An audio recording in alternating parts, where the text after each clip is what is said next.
Olha, depois de vários meses sem realizar os testes de balneabilidade das praias de Alagoas, o Instituto do Meio Ambiente retoma hoje essa divulgação. Nós vamos agora voltar a conversar com Bruno Protásio, que tem exatamente os detalhes para saber quais são as praias que estão aí em condições de receber banhistas. Não é isso, Prota?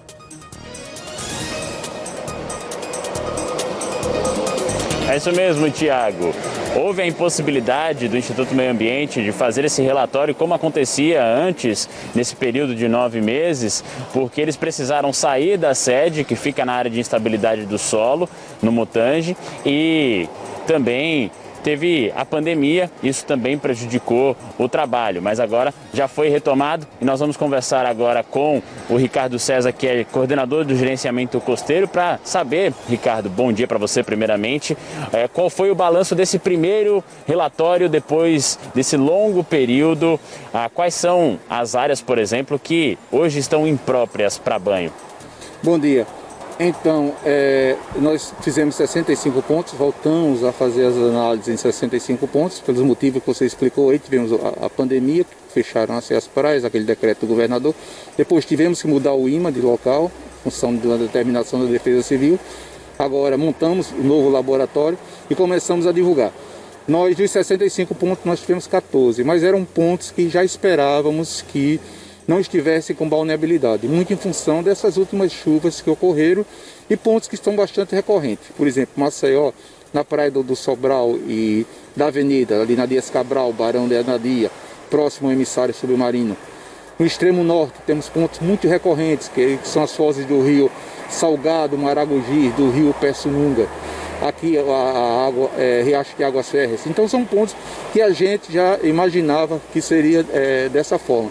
O resto das praias não se encontram com a condição de balneabilidade boa.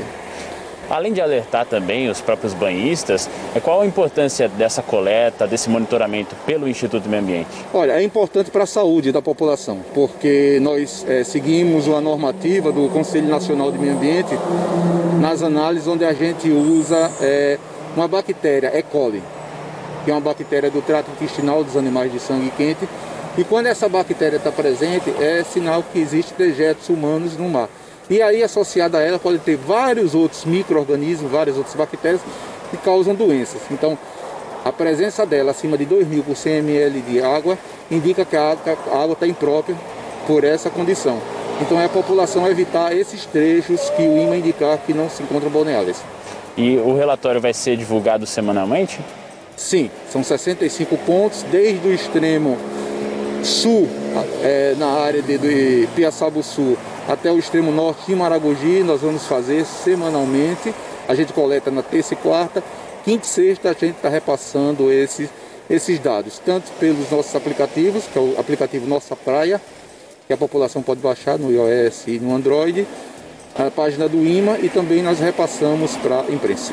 É importante que, através desses dados, as medidas são tomadas, né, pelo Instituto do Meio Ambiente, a análise toda é feita. Sim, quando nós encontramos pontos recorrentes e com valores muito acima do permitido pela legislação para não balneabilidade, o IMA tem feito ações de fiscalização e notificação de empresas responsáveis para identificar e cessar aquela causa. Desses pontos coletados, por exemplo, no balanço desse primeiro relatório, Ricardo, foi um número considerado alto de pontos impróprios? Olha, como a resolução normativa do CONAMA ela exige 5 semanas, nós tivemos praticamente as últimas 2 semanas com chuvas. Então, o que deu impróprio, a maioria foram fozes de rio. Então, a gente sabe que os rios passam por povoados que não tem a mínima de infraestrutura, e essa água que lava esse povoado termina caindo nos rios e chega ao mar. A gente já esperava que desse isso em função da condição de chuva que nós tivemos. Pontos como a Barão de Anadia, Dias Cabral aqui em Maceió, são pontos que têm problema há muitos anos e é preciso investimento para acessar aí. Salgadinho, Águas Serras, esse também é um problema sério e que exige um investimento a longo prazo para que seja resolvido. Muito obrigado pelas informações, Ricardo. Importante destacar então agora que o Instituto do Meio Ambiente vai seguir com todo o trabalho de monitoramento e a própria população pode consultar, como o Ricardo afirmou, através de aplicativos do site, o relatório e também ter acesso a estas informações. Volto com você, Tiago. Ô Prota, evidentemente que isso também vai estar disponível para os banhistas, para os turistas de uma forma geral, né? E para todos nós que estamos morando aqui em Maceió, através de placas de sinalização, né? Acredito eu que o IMA também pode trabalhar dessa forma, não é isso?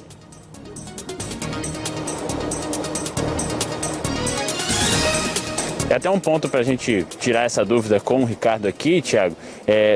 Há uma possibilidade desse alerta, por exemplo, se aquelas regiões são impróprias para banho, terem sinalizações, o IMA vai intervir dessa maneira, Ricardo?